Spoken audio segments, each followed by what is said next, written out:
La grâce de Jésus notre Seigneur, l'amour de Dieu le Père et la communion de l'Esprit Saint soient toujours avec vous. Nous reconnaissons ici la phrase de saint Paul lui-même, 2 Corinthiens 13. Ainsi, nous sommes entrés dans la grâce de Dieu, dont nous parle le même saint Paul dans la lettre aux Romains, Romains 5:2.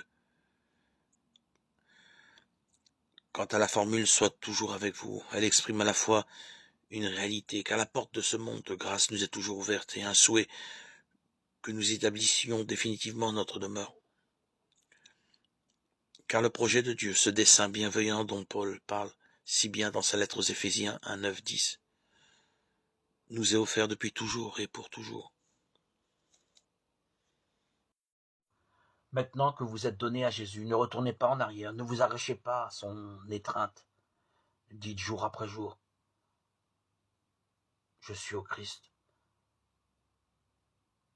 Je me suis donné à lui. Et demandez-lui son Saint-Esprit, sa grâce pour vous garder. C'est en vous donnant à Dieu et en croyant en lui que vous devenez son enfant. C'est de la même façon que vous devez vivre en lui. L'apôtre Paul dit, comme vous avez reçu le Seigneur Jésus-Christ, marchez en lui. Colossiens 2,6.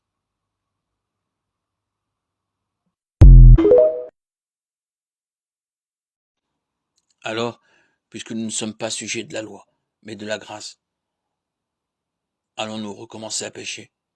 Absolument pas. Vous le savez bien. En vous mettant au service de quelqu'un pour lui obéir comme esclave, vous voilà esclave de celui à qui vous obéissez, soit du péché qui est un chemin de mort, soit de l'obéissance à Dieu qui est un chemin de justice. Mais rendons grâce à Dieu, vous qui étiez esclave du péché. Vous avez maintenant obéi de tout votre être à l'enseignement de base auquel Dieu vous a soumis. Vous avez été libérés du péché. Vous êtes devenus les esclaves de la justice. J'emploie ici un langage humain adapté à votre faiblesse. Auparavant, vous aviez mis tout votre corps au service de l'impureté et du désordre, qui ne mènent qu'au désordre. De la même manière, mettez-les à présent au service de la justice, qui mène à la sainteté. Quand vous étiez esclave du péché, vous étiez libre par rapport aux exigences de la justice. Qu'avez-vous récolté alors à commettre des actes que vous regrettez maintenant? En effet, ces actes mènent à la mort. Mais maintenant que vous avez été libérés du péché et que vous êtes devenus les esclaves de Dieu, vous y récoltez la sainteté. Et cela aboutit à la vie éternelle. Car le salaire du péché, c'est la mort.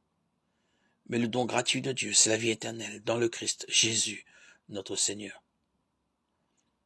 Romains 7, 15-23. Dieu désire que l'homme, couronnement de sa puissance créatrice, atteigne le plus haut degré de développement. Il place devant nous la félicité à laquelle il veut que nous parvenions par sa grâce. Désireux d'accomplir sa volonté en nous. Il nous invite à nous donner à lui.